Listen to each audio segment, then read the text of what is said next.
Bonjour, Morning Brief du 22 janvier 2018. Donc, bien sûr, commentaire des indicateurs d'activité. Il y en a plein d'indicateurs d'activité. Presque tout le monde va intervenir, bien sûr, dans une organisation sectorielle. Euh, mais il y aura le commentaire marché au départ avec Bassem après.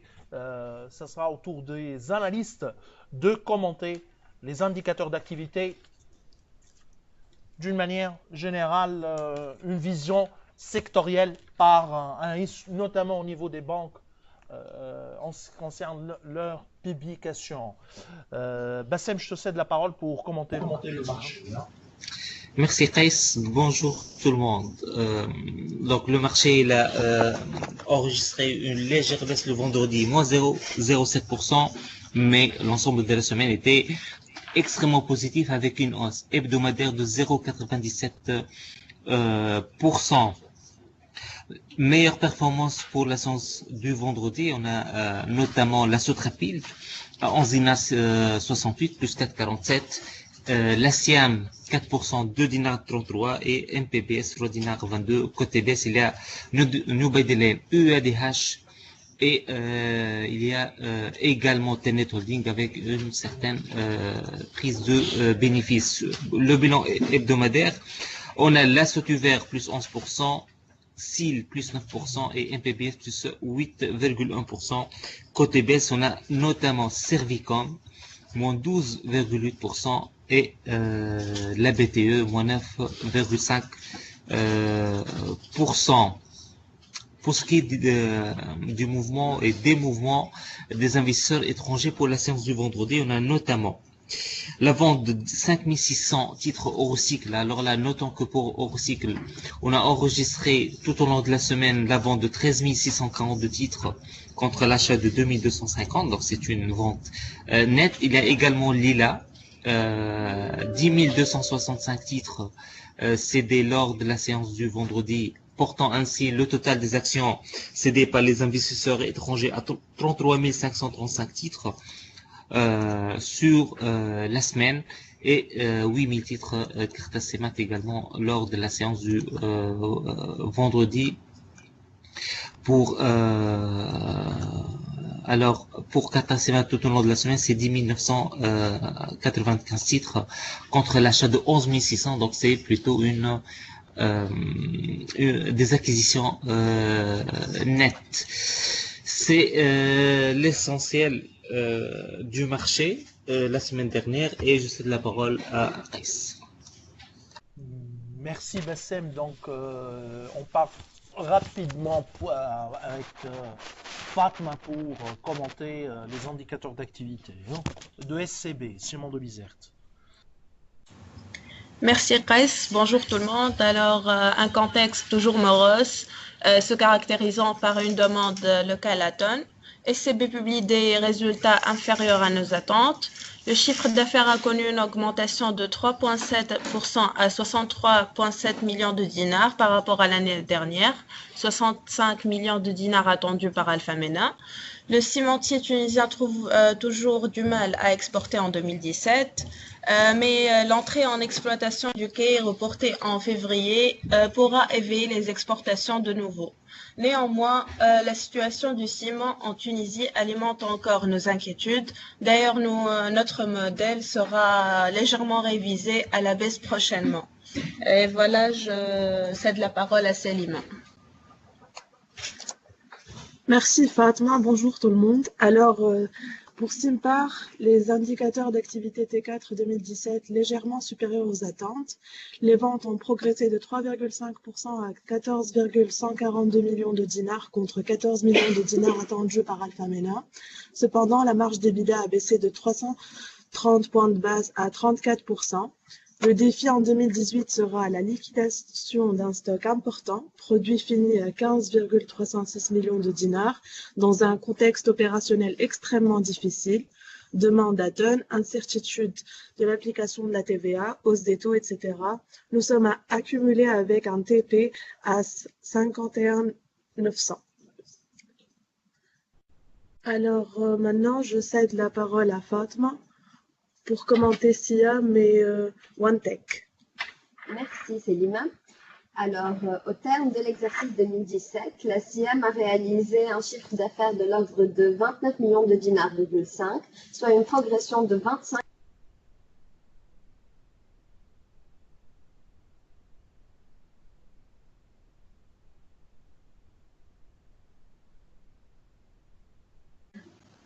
Merci Selima. Bonjour tout le monde. C'est bon. Alors, au terme de l'exercice 2017, la Siam a réalisé un chiffre d'affaires de l'ordre de 29 millions de dinars,5, soit une progression de 25,4% par rapport à 2016. Cette performance revient à la prospérité des deux marchés de la société, le local et l'export, qui ont vu leurs revenus augmenter de respectivement 20,6% et 35,2%. Siam reste un acteur local avec des revenus locaux contribuant à hauteur de 64,7% au chiffre d'affaires annuel de la société mère, vu la forte dépendance des projets destinés à la STEG. Par ailleurs, la société a vu ses ventes s'améliorer sur les marchés irakiens, marocains, sénégalais, maliens, togolais et béninois. En ce qui concerne OTH, sur l'ensemble de l'année 2017, les revenus de OneTech se montent à 700 millions de dinars,625, soit une progression de 22,1% par rapport à 2016. Une croissance tirée par un boom des exportations qui ont progressé de 30,5% et qui représentent désormais 78% du chiffre d'affaires consolidé contre 73% en 2016. Comme c'est le cas pour la plupart des exportateurs tunisiens, la forte dépréciation du dinar tunisien a boosté les exportations. Le chiffre d'affaires de la branche mécatronique s'est bonifié de 36% pour s'élever à 329 millions de dinars, représentant 47% du chiffre d'affaires consolidé contre 42,5% en 2016. Avec une contribution de plus en plus importante aux revenus consolidés, la branche mécatronique confirme son statut de nouveau core business de OneTech. Rappelons qu'en novembre 2017, le holding a cédé une part majoritaire de sa filiale Stucom, une activité non stratégique, au leader italo-germanique spécialisé dans la construction métallique. Stucom ne fait donc plus partie du périmètre de consolidation. Je cède la parole à Rania Glab. Merci Fatma. Donc, encore une banque publique qui nous surprend. Il s'agit de la BH qui, à l'instar de la BNA, enregistre une hausse exceptionnelle de la marge d'intérêt. Sur ce dernier trimestre, on parle d'une progression de 75% qui a ramené le produit net bancaire à 117 422 000 dinars sur les 3 derniers mois de l'année 2017. Cette performance a boosté le top line de la banque sur l'ensemble de l'année pour se situer à 384 150 000 dinars, soit une hausse de 25% en glissement annuel. Cette hausse a absorbé l'accroissement des charges opératoires pour représenter 36,7% du produit net bancaire contre 41,5% une année auparavant. Le top line de BH a profité de l'accroissement significatif des crédits qui ont augmenté de à peu près 1,5 milliard de dinars, quoique l'effort de collecte n'a pas suivi le même rythme, ce qui explique la dégradation du ratio dépôt sur crédit à 67% contre 83% en 2016.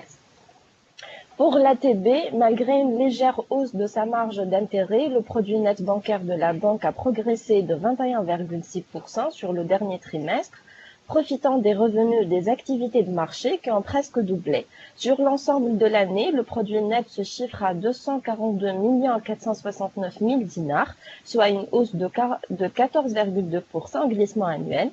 Cette évolution positive du top line est compensée en partie par l'accroissement des charges opératoires qui ont absorbé 55,3% du produit net bancaire. En termes de collecte de dépôts, ATB a fait mieux qu'ATGLI Bank en augmentant ses ressources de 606 424 000 dinars, mais les crédits ont progressé à moindre rythme. Ainsi, ATB est parmi les rares banques ayant réussi à améliorer son ratio dépôt-crédit comparé aux autres banques tunisiennes, soit à un niveau qui reste toujours supérieur à 100%. Voilà, donc je cède la parole à ma collègue Iram. Merci tout le monde, bonjour à tout le monde. Merci Rania, bonjour tout le monde. Alors, donc, pour les banques privées, l'UIB a publié des chiffres bons et supérieurs à nos attentes.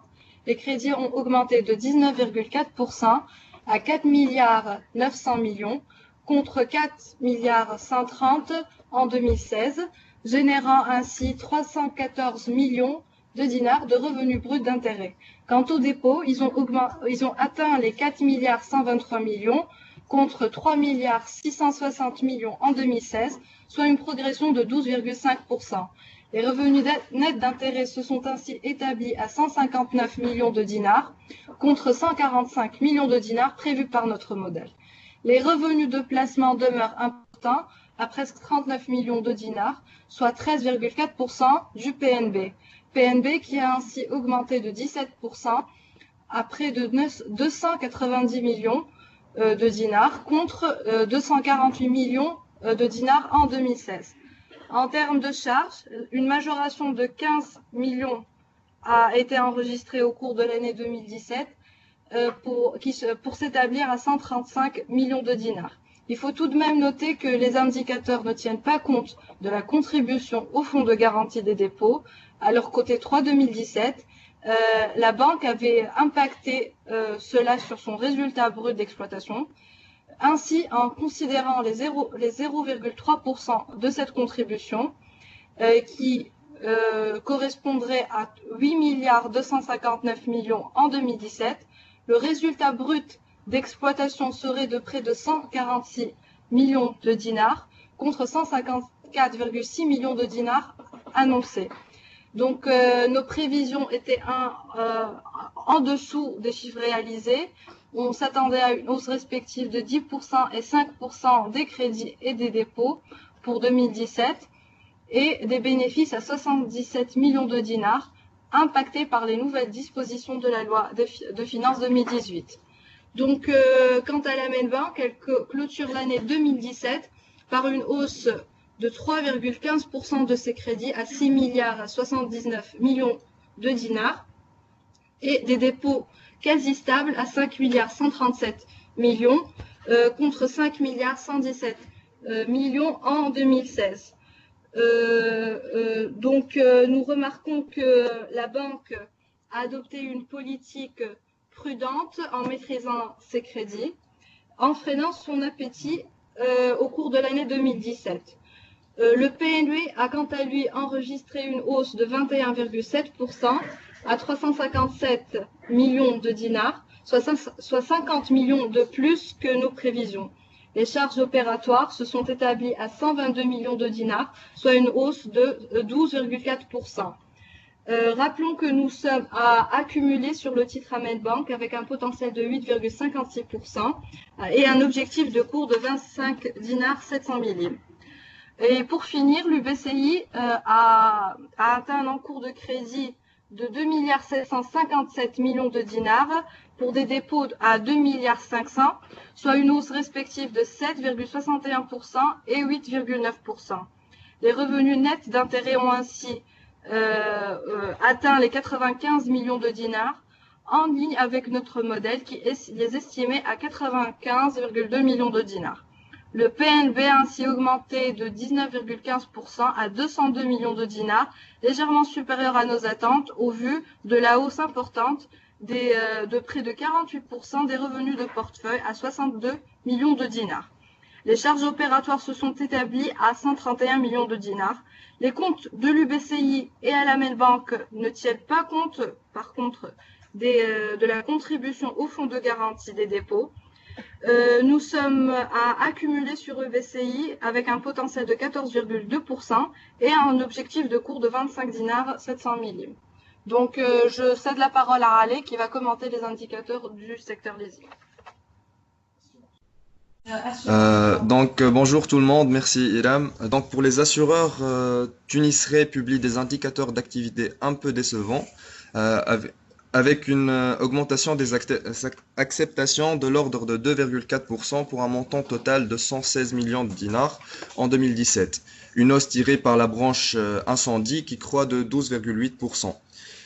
Malgré la hausse des acceptations, la variation des primes nettes est quasi stable, 68,107 millions de dinars en 2017 contre 68,670 millions de dinars en 2016, dû principalement à l'augmentation des rétrocessions.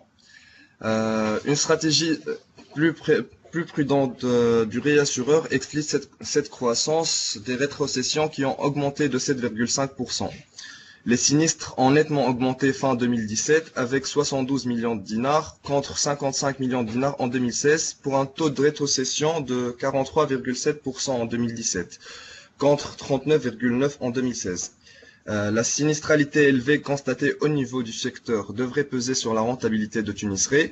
Ces résultats sont inférieurs à nos attentes avec des produits de placement en légère baisse en 2017. Le dividende de 500 millim par action est soutenable même avec ces chiffres T4 2017 décevants. Alpha Mena est à achat avec un target price à 10,5 dinars. Quant à la Star, les primes émises nettes de Star ont légèrement augmenté 339,1 millions de dinars sur l'ensemble de l'année 2017 contre 331 millions de dinars en 2016, soit une progression de 2,3%. Les sinistres réglés sont élevés à hauteur de 202 millions de dinars en 2017 contre 209,782 millions de dinars en 2016, soit une diminution de 3,47%. Une baisse qui n'atténuerait pas la pression sur les marges de Star. Star a réussi à augmenter ses produits financiers de l'ordre de 7,4%, soit 53,7 millions de dinars, contre 50 millions de dinars en 2016. Donc, c'est tout pour les assureurs tunisiens. Je cède la parole à Price pour clôturer mon brief. Alors, juste avant de clôturer, je ferai un petit commentaire sur Unimed, mais également sur Artes, un des premiers concessionnaires à avoir publié ces chiffres T4 2017. Donc pour Unimed, ce sont des chiffres globalement en ligne avec nos attentes, même parfaitement en ligne avec nos attentes. Un chiffre d'affaires autour de 70 millions de dinars contre 70 millions 3 réalisés contre 70 millions 1 prévus par Alpha Mena. Pour le T4, chiffre d'affaires constant et surtout caractérisé par une baisse de chiffre d'affaires hospitalier, ce qui est tout à fait normal, vu les difficultés budgétaires de l'État tunisien. Donc il ne faudra pas s'attendre également à un rebond en 2018. Ce qui est à signaler surtout qu'au niveau de la croissance des revenus, 8,4% sur 2017, a été alimenté par les ventes à l'export, 9,3%, à 26 millions 3, dont plus 31% pour le chiffre d'affaires sous-traitance contre moins 19% pour le chiffre d'affaires export. Donc les ventes locales ont également affiché une croissance de presque 8% à 43 millions 9 par rapport à 40 millions 7 en 2016. Des chiffres donc en ligne avec nos prévisions, nous confirmant notre opinion accumulée avec un objectif de cours, un target price à 9 dinars 470. Alors, à Artes, les concessionnaires automobiles d'une manière générale sont des valeurs à suivre de près lors de ce T4, vu l'effondrement du dinar. Pour 2018, il y aura une baisse des quotas, donc ce sont des chiffres très importants, notamment en ce qui concerne le maintien des marges ou au niveau de la marge directe de ces concessionnaires. Alors donc les indicateurs d'activité d'Artes au T4 font ressortir une baisse de chiffre d'affaires de 9,2% à 44 millions 7 malgré la hausse des prix. Il faut signaler qu'en 2017, il y a eu deux hausses des prix d'une manière générale pour les concessionnaires. On n'a pas ce chiffre par concessionnaire, mais on sait qu'il y a eu au moins 2 hausses des prix en 2017. La marge brute du concessionnaire a enregistré une baisse de 12,3% à 8 millions 3, un taux de marge brute de 18,6% contre 19,3% T4. Sur l'année, Artes affiche une hausse de 19,3% en glissement annuel sauvé par la Clio. Hein. La nouvelle Clio qui a eu un succès important en 2017. Donc, on verra si en 2018 cet engouement envers le Renault Clio se maintiendra ou pas, mais d'une manière générale, nous attendons une année difficile en 2018 pour l'ensemble des concessionnaires tunisiens. Donc la marge brute a progressé de 11,9% à 38,4%, mais avec un taux qui a ce taux de marge brute direct, commercial, a cédé de 119 points de base pour s'établir à 17,8%. Donc Renault, c'est le leader du marché des véhicules particuliers en 2017, avec 5014 unités écoulées, soit une part de marché de 10,9% contre 10,3% une année auparavant. La croissance des ventes de la marque Losange a surperformé celle du marché officiel, dont les ventes ont augmenté de seulement 5% avec un total immatriculation de 63 685 unités. Alors, donc, on a également d'autres chiffres, c'est par rapport à Artes qui a écoulé 8 499 véhicules, Renault, Dacia et Nissan contre 7 816 unités en 2016, soit une part de marché globale de 13,35%. Alors, je cède la parole s'il y a des questions parmi les participants, il ne faut pas hésiter. Donc, et il y en a tellement d'indicateurs d'activité.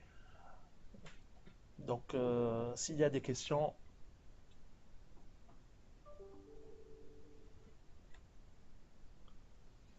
Donc, a priori, il n'y a pas de questions. On continuera également demain avec les indicateurs d'activité, où il y a encore quelques grandes sociétés qui n'ont pas publié, notamment SFBT. Du moins, on ne l'a pas vu, non, SFBT comme indicateur d'activité. Il y en a d'autres également qui sont qui sont un peu en vogue ce début d'année, notamment Telnet, qui n'a pas encore publié ses indicateurs d'activité. Donc, je vous souhaite une bonne journée, un bon début de semaine. Au revoir, à demain.